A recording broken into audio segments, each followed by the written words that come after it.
What's going on, America? It's Kevin from Kevin's Corner. And by now, I'm sure you all have seen the video footage of Don Jr. mopping the floor with the women on The View. See, that den of hyenas messed around and brought a lion right into the hyena pack, and that's what happened. They all got eaten. Now, what's crazy about this is that they tried to set Don Jr. up like those old school Ricky Lake, Jerry Springer shows, where you think you're coming on for something else, and whenever they have you sitting in that booth, the silent booth, prepping the audience, giving everybody the backstory. So, how many of your friends did he sleep with? 10 of them. 10 of them. And so let me get this straight. You had triplets, and he's saying they're not his. That's right. Okay, we have the results. Let's bring him out. And then the guy comes out thinking, we're here to talk about me getting a scholarship or something like that. And all of a sudden, he see her sitting down. He's like, oh, boy, I got a feeling this ain't about a scholarship. I just been sabotaged. They tried to sabotage Don Jr. They were supposed to be talking about his book. But what do they want to talk about? How his father is so divisive and he's divided the country and everything's so polarized. And so Don Jr. decides to do something that a lot of jelly-backed, spineless people who get on that show or are confronted at any point by liberals. He decided to do something that they weren't ready for, which is fight back. And first, he calls out Joy Behar, because, they're like, well, what about when your father said he grabbed him by the you-know-whats and all that? And he said, look, I mean, if, everybody's made mistakes, but, if you're talking about being divisive, I mean, Joy, you wore blackface. She was, I didn't wear. And then, see, this is what happens when you let your friends get you beat up. You see your friend talk herself into a beat down, or him, and you decide, oh, hold up, man, you ain't gonna be hitting on my friend, and you jump up, nah, man, boop, and you get knocked out, because that's what Whoopi did. Whoopi tried to jump up there and support. No, she didn't wear no blackface. And then he was like, oh, Whoopi, you said when I forget the name of the pedophile who had raped the 12-year-old, but Whoopi, she referred to that as, it wasn't like rape. It was, it was like the normal rape. It was watered down rape. When I saw that video footage at archive, because see, that's what the left do. They forget the internets keep everything. When I saw her sitting there trying to justify that man's actions, I couldn't believe it. My jaw almost unhinged and dropped to the floor. Like, what? I mean, she was like, it wasn't like rape. That's like me saying, you know what? He murdered him, but it wasn't like murder. Like most murder, you just end up dead. But in this one, they was kind of dead. It was like, instead of like, it's different types of dead. You know what I mean? So she sits up there, and when he brings that out, when she tried to defend Joy, he brought that out. She was like, oh, we're going to have to talk about this. We could have the commercial. She knew that she had been called out, and so did Joy, of course, in blackface. And this is a common theme across this radical, liberal, anti-Trump group on the left that feels like they have to be outraged over everything. Maybe people wouldn't judge them so harshly if they weren't walking around thinking they were the moral police. I mean, when you look at the hypocrisy that comes out of the left and the things that they tolerate out of their own and don't go into a fit over, think about the governor of Virginia. Man was either in blackface or in a Klan's outfit, one of the other. It seems to him, his memory, y'all. I can't remember if it was, I think maybe that's me, but I don't know which one it was me. Then it came out the next day, yeah, it was me. I was in blackface. Then later on, that wasn't me. And no outrage. The man's still in office. Virginia just went across the board, all Democrats. Now, you would think if these Democratic leaders and voters were that hypersensitive to racism and all of these things, they would demand that man steps down. Then the lieutenant governor is posted up in there too. And this man's been accused of raping 2 women. Where's all the sexists? Where's all the, not sexists, but the feminists?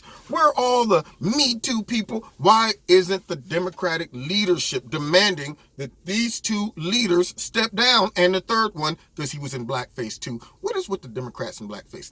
Then Obama endorses Justin Trudeau, who just loves blackface. That man, he don't even know how many clips and pictures he got out there with blackface on. I said he might as well just embrace it, because at any given moment, some blackface could just fall out of the door. I mean, I bet you at nighttime when he makes sure everybody's gone, okay, everybody have a great weekend, okay? Oh, yeah, let me get this makeup. Oh, that feels good. Don't stop. He fantasizes about being black. He should just flip it. He should say, I do that because I love black people. I identify as a black man, and if I can't be black, I'm just going to paint myself black. See, y'all should be looking at me like, man, I appreciate you for wanting to be our culture and be our race and everything. We allow you to go ahead and be a official blackface wearer. We'll embrace you into the black culture and the black race, okay? Because you working real hard to be black every other day. Another photo. Mammy, don't beat me, mammy. It's unbelievable. And Obama endorses this man.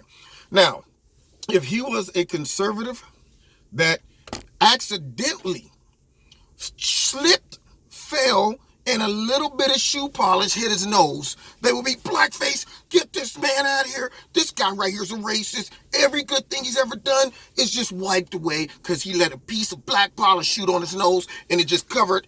We just looked at that like, well, if this is a little black, then he's all black. He's all black. Yeah, they would never let that go.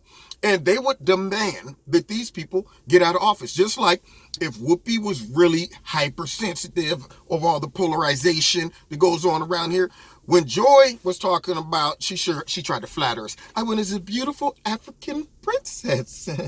Like, okay, it wasn't like the blackface that, the negative blackface. I wasn't like a slave. I was a beautiful black princess, which that makes it better. So Whoopi tries to jump in and be hypocritical. Nah, I know blackface. As a black woman, I know blackface. And obviously you don't. I saw the picture too. And not to mention, there's a snapshot of Whoopi at some program.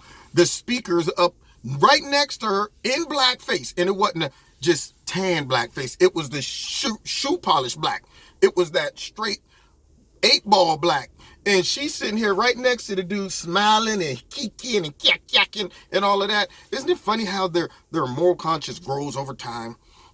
This man is comparing being impeached to lynching. And then you see video footage of them all back when Clinton was being impeached. She's lynching. This is a lynching. Lynching all over the place. But I guess over time, they've their moral conscience just grew. They became enlightened about all of the sensitivities that lie within our culture and our race and the things that we shouldn't say and make comparisons to, like Trump being compared to Hitler, or the situation at the border being compared to the Holocaust. All those things are fair game. But to compare being impeached without reason to a lynching, that's gone too far. Yeah, this man, look what he's done. Unbelievable. Yeah, so you can't say those things nowadays. But yet they say another hypocrisy. All of them, even Elijah Cumming talked about that it was an infestation in Baltimore years ago. The prior mayor, this is an infestation. But yeah, when Trump says it, he's calling all those black people rats. How did you draw that conclusion? They're all hypocritical. So Don Jr. punched those girls in the mouth, and I bet you they will never have him back on again.